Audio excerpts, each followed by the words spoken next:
Really, you are so insensitive and clueless.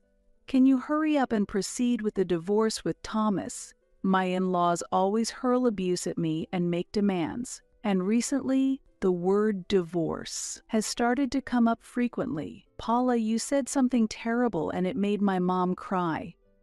I care about my mom, so if you can't get along with her, I seriously think we should consider divorce. There's no way that mother-in-law cried because of me. Thomas casually lies about such clear falsehoods. I was fed up with it. Wait, why is everyone living in my apartment looking at me? You wouldn't think these are the same people who always talk about divorce. It's always the same pattern. They only bring up the word daughter-in-law when it suits them. Since you married into this family, you should take care of us, including finances and a place to live, because you are the daughter-in-law. I calmly responded to my mother-in-law's rude remarks. What? I'm not married? You know. Even they looked surprised. All three looked like deer caught in headlights, totally dumbstruck. What? What? I didn't say anything wrong because it was the truth. Meeting Thomas at a place where I was supposed to find happiness may have been my mistake. Was it fun for them to deceive someone like me?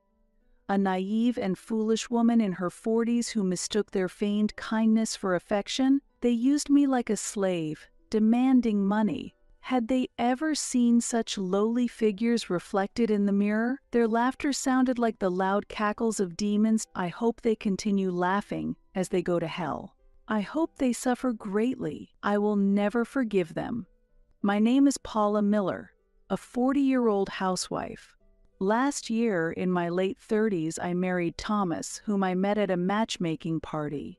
Invited by a friend of the same age, it was my first time attending such an event, and I was quite nervous. At the party, we had a short time frame to converse with each man. This was the perfect opportunity to showcase myself, but I was bad at talking. I struggled to find the right words and ended up wasting the time without making much of an impression. I might not be cut out for marriage. Just when I began to think this, the last person to appear before me was Thomas, who was the same age as me. Though not particularly handsome, his gentle demeanor and warm smile eased the tension that had built up. It's nerve-wracking to be here, isn't it? I'm not used to this either. Saying this, Thomas gave a shy smile. Other male participants were accustomed to these parties and would quickly throw questions, even within the limited time. I couldn't handle this well, and many men left sighing, moving on to the next woman. However, Thomas didn't bombard me with questions and listened attentively to my awkward words. I told him that I was homeschooled with few chances to interact with men and that my mother had raised me alone, expressing my desire to marry soon to reassure her. He listened to my story with a smile and nodded. For the first time at the very end, I felt comfortable.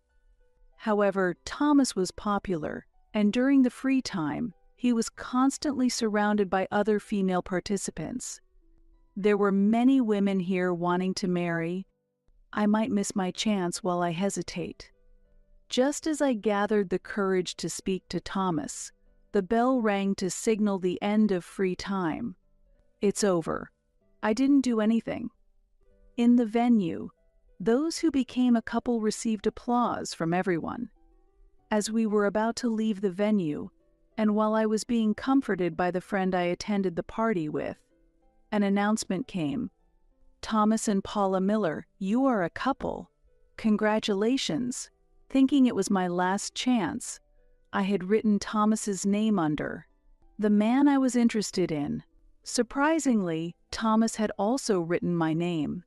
Encouraged by my friend, who was even happier than I was, I headed to the stage. I want to spend more time with you, Thomas said, and I nodded vigorously.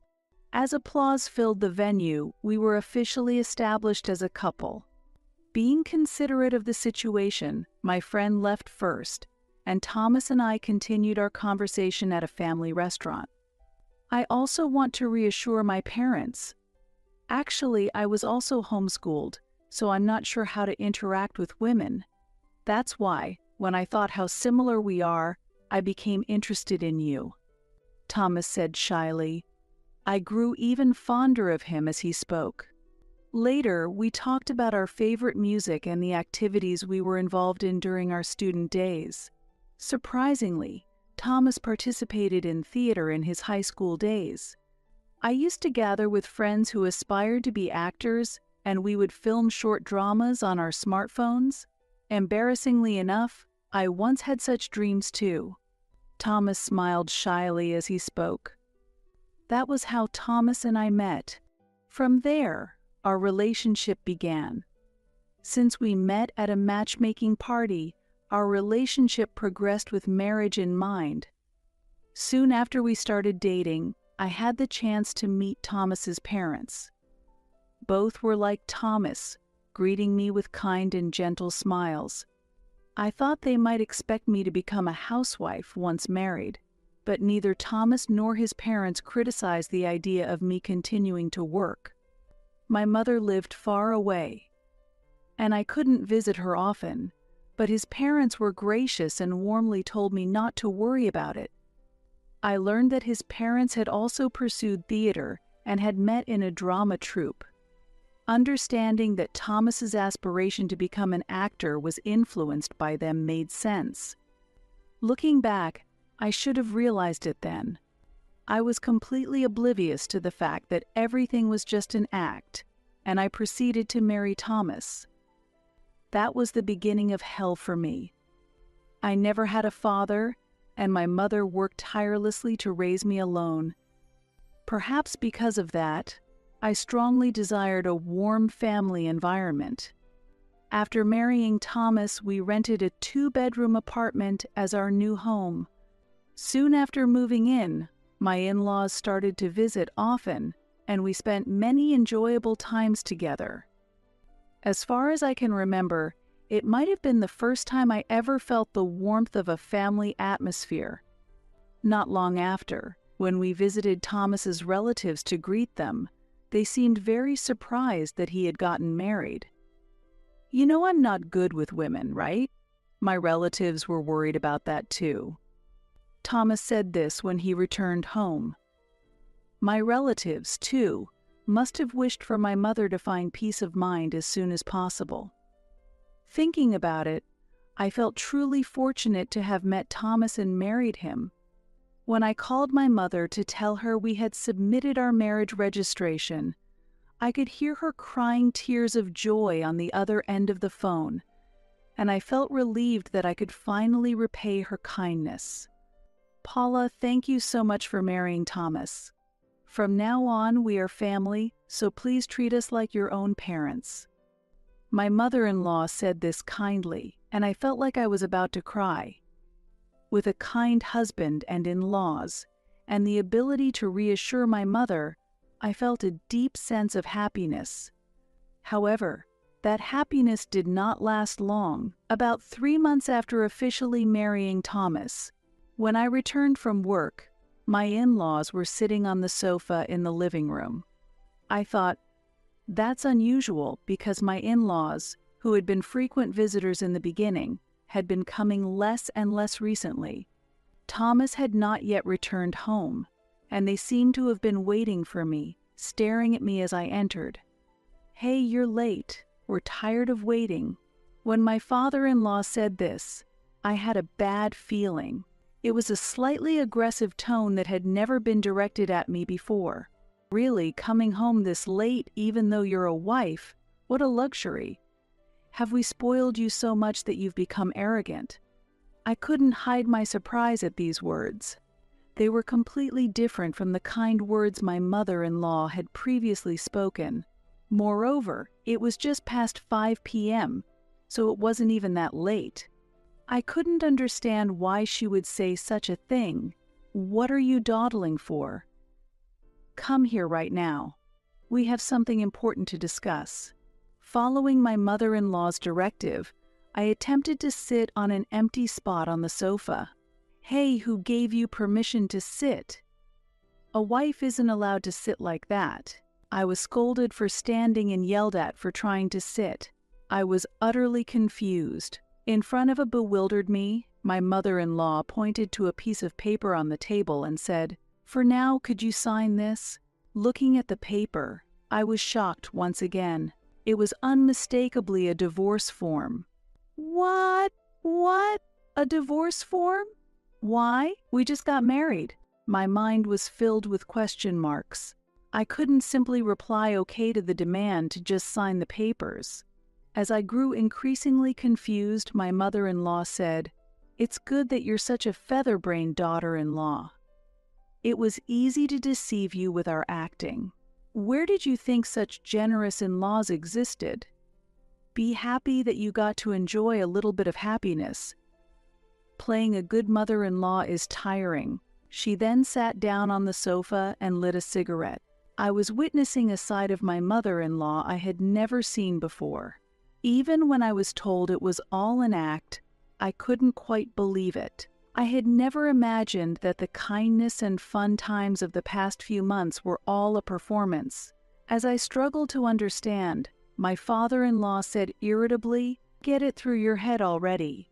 You're really stupid. It was all an act." The relatives always laughed at Thomas, saying he could never get married. They said they'd give him $10,000 if he managed to get married, so we married him off. Everyone was so surprised. We got the $10,000 and ideally, we wouldn't need you anymore. My father-in-law explained that they were told they might have to return the money to the relatives if they divorced too soon, so they planned to keep the marriage going for the time being. Why they were trying to get me to sign a divorce form was beyond me. The divorce form is just in case.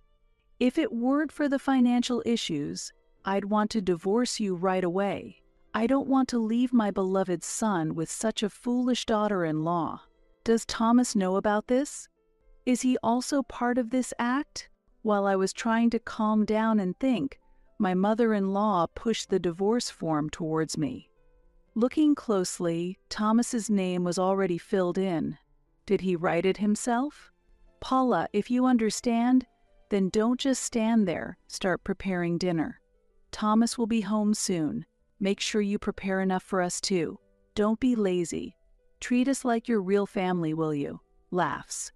My mother-in-law laughed maliciously while smoking her cigarette. "I want a thick steak tonight. If we don't have any, go out and buy some right away." My father-in-law commanded, almost as if chasing away an animal. Unable to retort, I left the living room, clutching the divorce form and shoving it into my pocket. The kind in-laws I knew before were just an illusion. When I realized that the past 3 months of happiness had all been just an illusion, my heart filled with sadness and frustration. Wiping away tears, I left the house to go shopping. Thomas returned home while I was cooking the thick cuts of meat I had bought, which his parents were eating. "Thomas, welcome back. Paula has really outdone herself, making us eat such cheap meat. This is why children raised by single mothers are no good. They have no sense of taste." While complaining, my mother-in-law continued eating the meat. Even though she called it cheap, for me, it was quite expensive. It felt like they were belittling my mother, and it upset me. While I was feeling conflicted, Thomas kindly said in his usual gentle tone, "Hey, that looks delicious. Paula, can I have some too?" Seeing my visibly relieved expression, Thomas looked back at me curiously. My mother-in-law silently gave me a look that seemed to say, "Don't say anything unnecessary." I decided to wait and see a little longer, and began to cook meat for Thomas. Although I was relieved that Thomas seemed his usual self, knowing the true nature of his parents now made future interactions with them dreadfully depressing. Did he really marry me just for financial reasons? At the very least, I wanted to believe that Thomas genuinely chose me. That's when I remembered the divorce form I had stuffed in my pocket.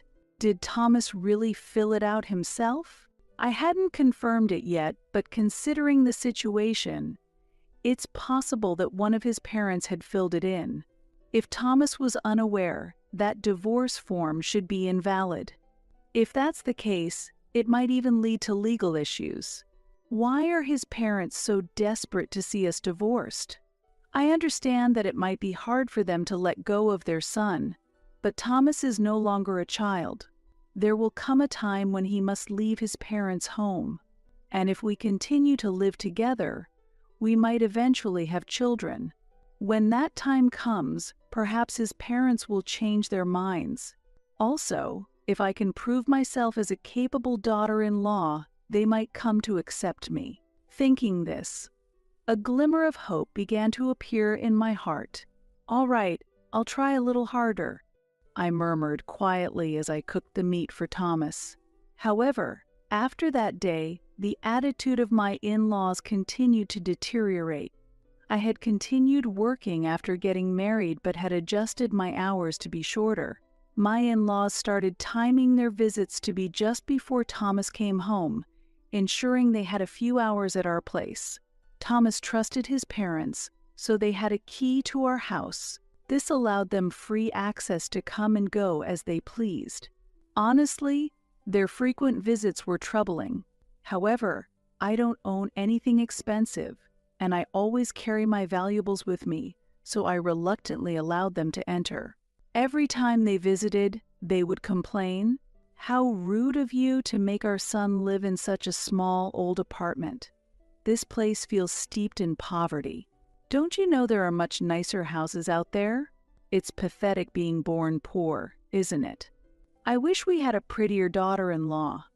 Looking at you doesn't provide any relief to the eyes." They would grumble about the apartment and me. "We live in this apartment because it fits our financial situation. Thomas's income isn't as high as his parents think. Even combined with mine, it's just enough for us to live a decent life." However, due to his pride, Thomas hasn't been able to disclose this to his parents. Not only do his parents frequently complain about me, but they also use me as an errand runner. On weekends, they force me to clean their house and tend their garden, insisting, "Don't complain, it's a daughter-in-law's duty." I feel more like a servant than a daughter-in-law. Despite this, driven by a desire to be accepted by them, I had willingly taken on any chore they had asked of me. There were many times I wanted to complain to Thomas, but since these were important people to him, I kept my feelings to myself. This situation had been ongoing for several months. It was almost a year since Thomas and I got married, but his parents' attitude hadn't changed. To them, I was merely a servant. Our house wasn't far from his parents, and they made unreasonable demands at all hours, early in the morning or late at night. Often, these tasks, like changing a light bulb or removing a bug from the house, were things they could easily do themselves. If I showed even a hint of displeasure, they would threaten and say, "We're old. What if we get hurt doing these things? If we get injured, we'll scream that the daughter-in-law abused us," displaying a childish and shallow attitude. To avoid escalating the issue, I just quietly complied with their demands. Thomas was my only support, but the time he spent at home had significantly decreased since the harassment from his parents began a few months ago. He said it's because his responsibilities at work had increased, leading to more business trips and overtime. "I'm sorry I have to leave the house so often. Please take care of Mom and Dad," Thomas told me before leaving. Seeing this as an opportunity, his parents had become even more demanding. Lately, they also started to ask for money more frequently. Both of his parents took early retirement and were now unemployed. Perhaps their boredom was the reason for this? However, the fact that his parents were unemployed and me giving them money were separate issues. Since they retired early, they should have received a retirement payout, and they should be receiving a pension. Additionally, they received money from relatives when we got married. Despite that, I had given them money several times, saying just this time. Having been single for a long time, I managed to save a considerable amount, which was more than most women my age. I saved this money for future expenses. Deciding to give money to my in-laws from our living expenses was not something I could decide alone. I told Thomas that we need to discuss it if we are to give them money regularly. However, my mother-in-law objected. "Why do you need to consult Thomas? Just give us the money you earned. Your money belongs to us. Hand it over without complaining." And she tried to forcibly take my wallet. Shocked and frightened by this unreasonable behavior, I decided to talk to Thomas about the situation. That day, Thomas said he had to work overtime and didn't get home until after 1 a.m. I wondered if there really was a workplace that required such late hours. Though I had my doubts, opportunities to talk with the busy Thomas were rare. It was late at night, but since I finally had a chance to talk, I opened up about the financial demands from his parents. "I'd like to help if we could afford it, but it's tough right now, isn't it? Could you maybe talk to your mom about it?" I suggested. Unexpectedly, Thomas immediately responded, "What? Why not just give them the money? Just give them all of your income. What's there to worry about?" His reply was as if my concerns were unreasonable, almost as if it was obvious to do so. He said it kindly, but I couldn't understand the meaning. If I give my whole salary to your parents, what will happen to us? We need to pay rent and utility bills, right?" I explained the obvious to him. As far as I know, Thomas's salary was much lower than mine, even with my reduced hours. Living on his income alone would be very difficult. Thomas looked slightly displeased and said to me, "I know about the utility bills. If we run short on living expenses, just take a loan from a consumer finance company. Of course, it should be in your name since we're giving your salary to my parents. You should take responsibility for it. Make sure the debt is in your name. It's got nothing to do with me." His words seemed logical on the surface, but were actually incomprehensible. Did Thomas really think that way? I couldn't feel the kindness I knew from him in his words last night. Eventually, Thomas yawned deeply and said, "I have to get up early tomorrow, so I'm going to bed now." And he went to bed. I spent the whole night on the sofa in the living room, unable to sleep. The next morning, I left the house before Thomas woke up. Since I had some time before work, I decided to spend it at a nearby cafe. I had prepared a simple breakfast for Thomas, so there shouldn't be any problem for him to eat. Honestly, I didn't want to see his face. I couldn't believe the words he had said last night. He spoke so calmly, it made me doubt myself. I couldn't understand what Thomas was thinking, and I felt anxious about what would happen next. We need to have a proper discussion. I left the house this morning as if I was running away, but I resolved to face my relationship with Thomas squarely. Though I was sleepy from lack of sleep, flipping this mental switch helped me focus on work. After leaving the cafe, I went to the office and spent the day there. I managed to finish my work and thought about what to say in the upcoming discussion with Thomas as I hurried home. I'm not good at expressing myself, so I wanted to organize my thoughts in advance. I hoped that my in-laws wouldn't come over tonight. Their presence tended to complicate things. When I reached the apartment and tried to unlock the door, something fell off. The door was already unlocked. My in-laws might have already arrived. I intended to ask them to leave today, and opened the door. Instead of my in-laws, I saw unfamiliar shoes in the entryway. They were Thomas's shoes. He usually came home later than me or had to work late into the night, but it seemed he had come home early today. With a heavy heart, I took off my shoes and headed toward the living room. From there, I could hear Thomas and his parents chatting happily. They seemed to be enjoying themselves with drinks. Thomas's voice sounded cheerier than usual as he said, "A simple-minded wife is the best. From now on, I'll be giving all of Paula's salary to you, Mom and Dad. Paula just accepts whatever I say." Hearing this, his parents laughed loudly. Children from poor families will believe anything if you're just a bit kind to them. She still thinks you are a kind husband, which is funny. You're the best at acting." I stood frozen, overwhelmed by despair. Everything went dark before my eyes, and I staggered but managed to steady myself. Indeed, the kind Thomas I thought I knew was also an illusion. It was tough finding a suitable woman at the matchmaking party. I wanted someone quiet, not used to men, and obedient. Even though I would get money from the relatives, I didn't want to marry an ugly woman. Hearing this, I wanted to block my ears, unable to bear the words I was hearing. Now that a year has passed since our marriage, no one will complain if you get divorced soon. Where's the divorce form you wrote before? Well, if it's not here, you can just write it again. Next time, pick a woman with a decent face. That poor face made even the food taste bad," said his father, and Thomas and his mother burst into laughter again. If only she had been wealthy, at least someone who wouldn't live in such a cheap apartment. My heart pounded violently. My mind went blank, and tears flowed uncontrollably. The divorce form that my mother-in-law had once thrust at me had indeed been written by Thomas. I had believed that marriage would bring me happiness, yet why did I have to suffer like this? From the beginning, his parents never intended to accept me as family. Thomas was the same. He might have been ridiculed by his relatives, but he married me for prestige and money.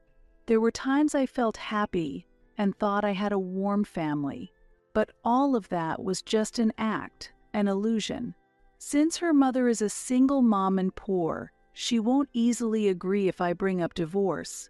If that happens, we'll just say Paula was bullying you, Mom and Dad, and get divorced, blaming it on her, and claiming the property settlement.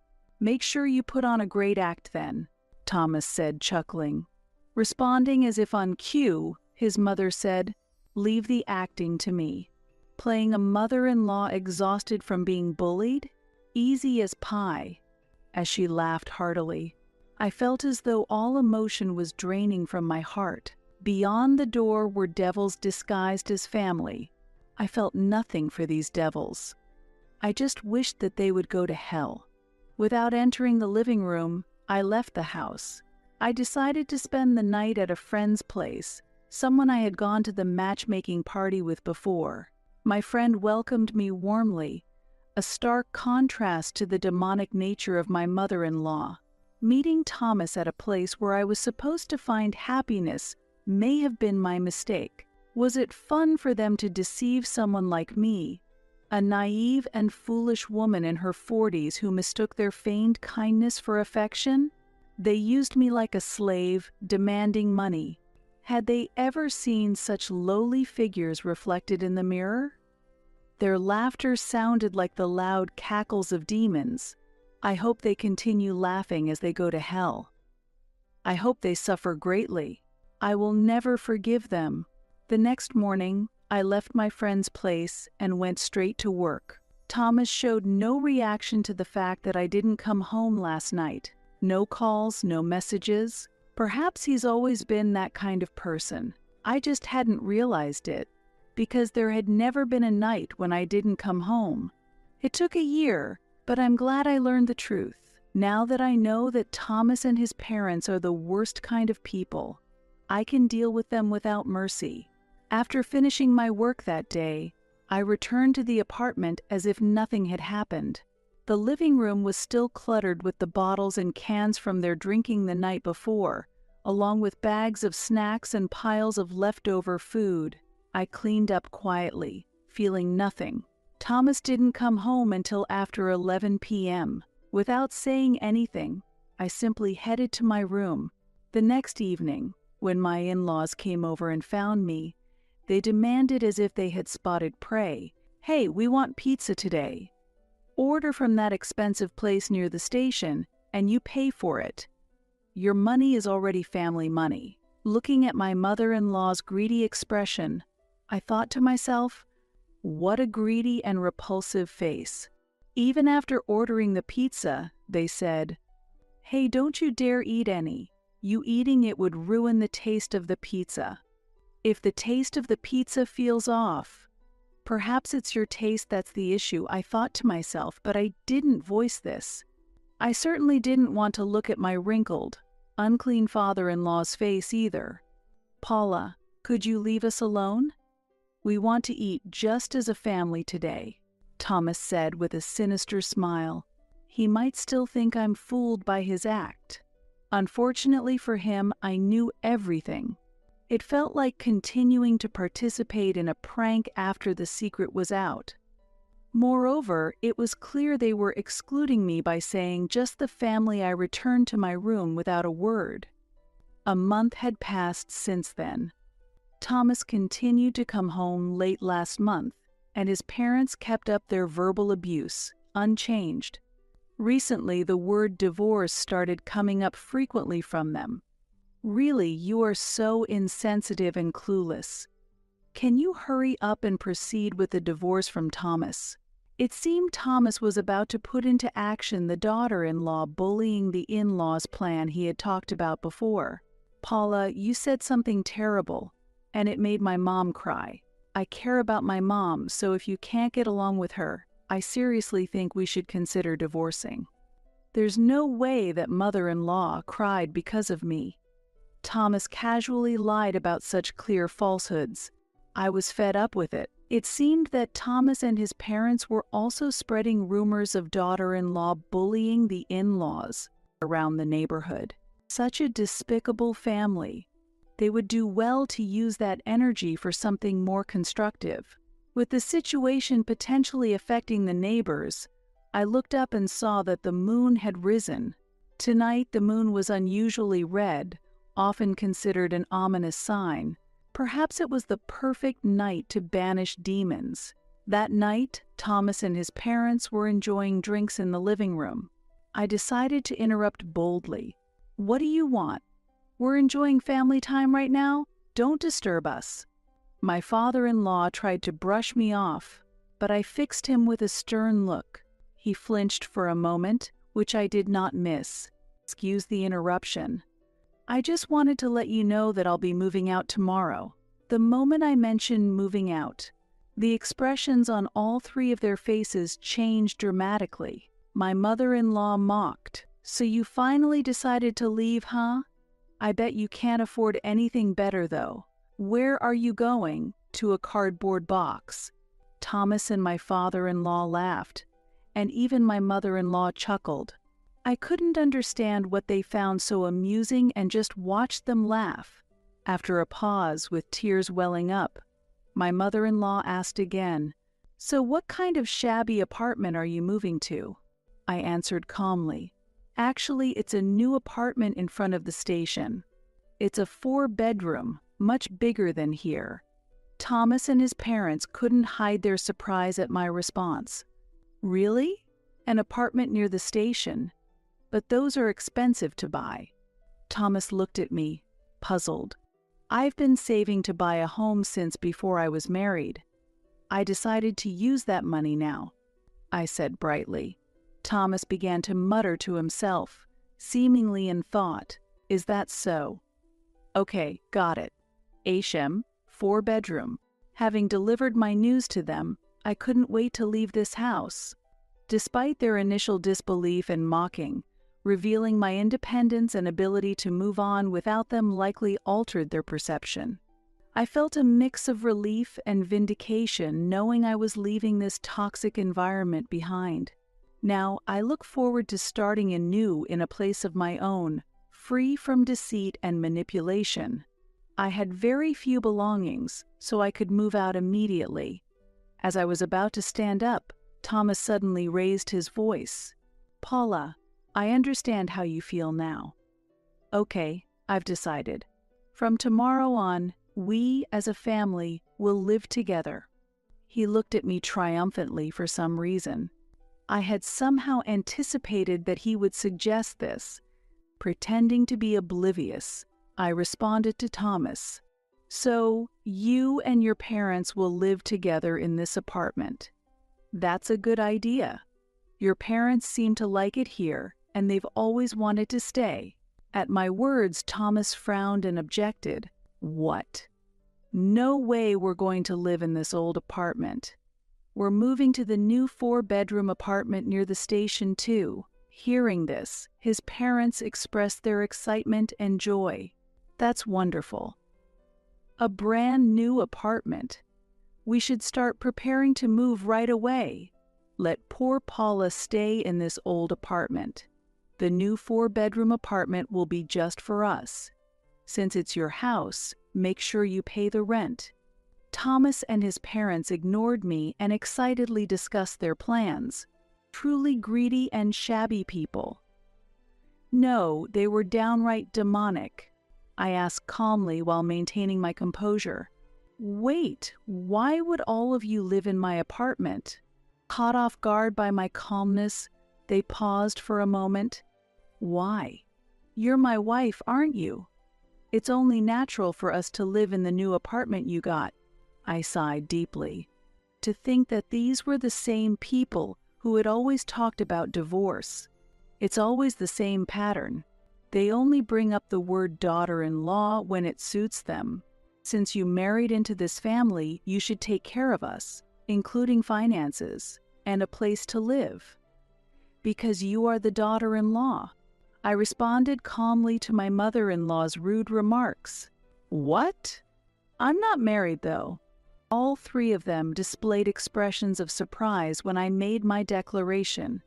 All three looked like deer caught in headlights, totally dumbstruck. What? What? I didn't say anything wrong. What I said was the truth. As I mentioned, I am currently single. I am no longer Thomas's wife or anything of the sort. Therefore, I no longer need or am obligated to live with you all. I clearly stated my position to the three stunned devils. They deceive people with their insensitive acts and even threaten my peaceful life. People like them are better suited for a house made of cardboard. What are you saying? I won't accept divorce. We're going to live in the 4-bedroom apartment. Their refusal to accept the divorce was solely to live in the new apartment, showing how narrow-minded they were. It's embarrassing to think that such a person was my husband for a year. I received the divorce form that you wrote from your mother quite a while ago. I signed and submitted it. It seems you and your parents also wanted the divorce, so I just proceeded with it. The divorce is already finalized, so please rest assured. Upon hearing this, Thomas directed an angry glare at his mother. In response, his mother also became furious. What? You wanted the divorce too? It was all part of the plan to get money from the relatives by acting. You even prepared a script. While shouting these words in anger, Thomas inadvertently revealed more about the family's act. It was you who accidentally spilled that it was all an act, wasn't it? You should have just played the kind mother-in-law until the end. That's why you didn't make it as actors. Suddenly caught in the conversation, my father-in-law joined in. I quit acting for your sake. We prioritized family because you were born. You don't understand that, you foolish son. As this heated exchange continued, I decided to interrupt their argument. Excuse me for interrupting while you're all so engaged, but I have a bit of news. I happened to stop by the relative's place we visited before, since I was in the area for work recently. At the time, the relative's reaction was very striking. They were shocked that Thomas was getting married. When I casually asked about it during my visit, I received a surprising answer. Thomas getting married? I couldn't imagine that. Paula, did you know that Thomas has never held a proper job? Oh, you didn't know? The relative kindly explained the situation. Since graduating from university, Thomas has been going to the casino almost every day. Sometimes he's there from morning till evening.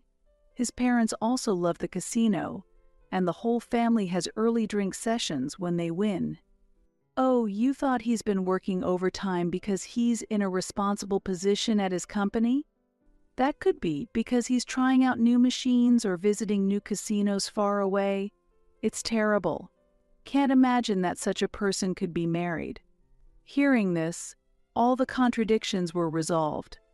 There were times I returned home to find the three of them drinking together, which must have been them celebrating their winnings. My in-laws were siphoning off my income to fund their casino habits. I had always thought that Thomas was in a low-paying job. This was because I only received a small contribution of about $500 per month from him for living expenses, and I covered most of our expenses with my salary. Considering his pride, I had never said anything, but it turns out there was no pride to consider. He was just addicted to gambling. I am grateful to the relatives for providing me with such crucial information. Thus, I made sure to share the truth with them as well, that this marriage was entirely fabricated and that I was married for financial reasons. The relatives were very angry and said they would demand the immediate return of any money they had paid. Hearing this, Thomas and his parents turned pale with shock. After a while, the fiery-tempered mother-in-law attempted to retort. However, I continued speaking. By the way, about the rumors of daughter-in-law abusing the in-laws that you've spread around the neighborhood, it turns out that nobody actually believed those stories.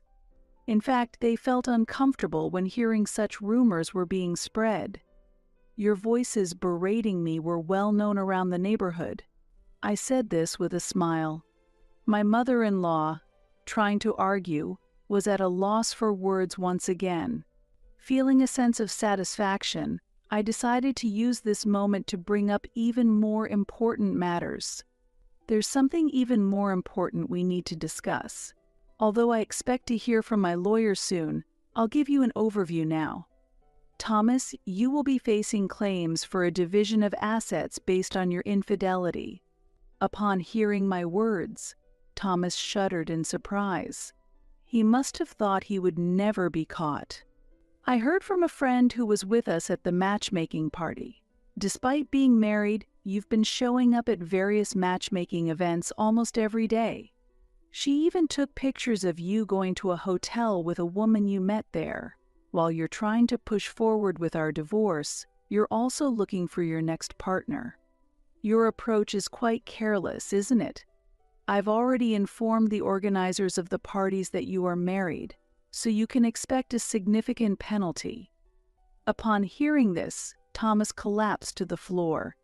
He held his head, muttering in panic, "What a foolish sight. Why would you make such a mistake?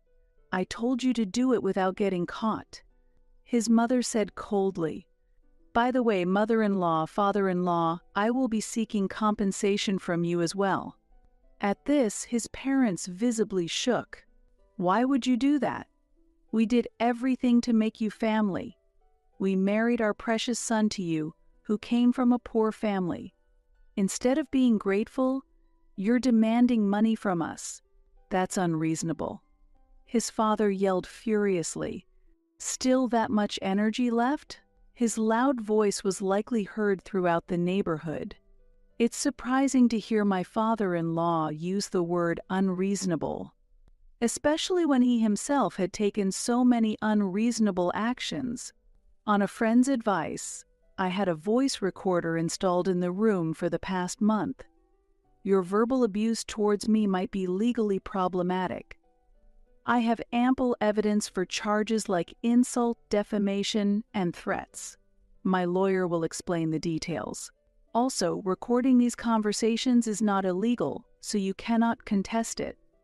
Upon hearing this explanation, my father-in-law finally quieted down.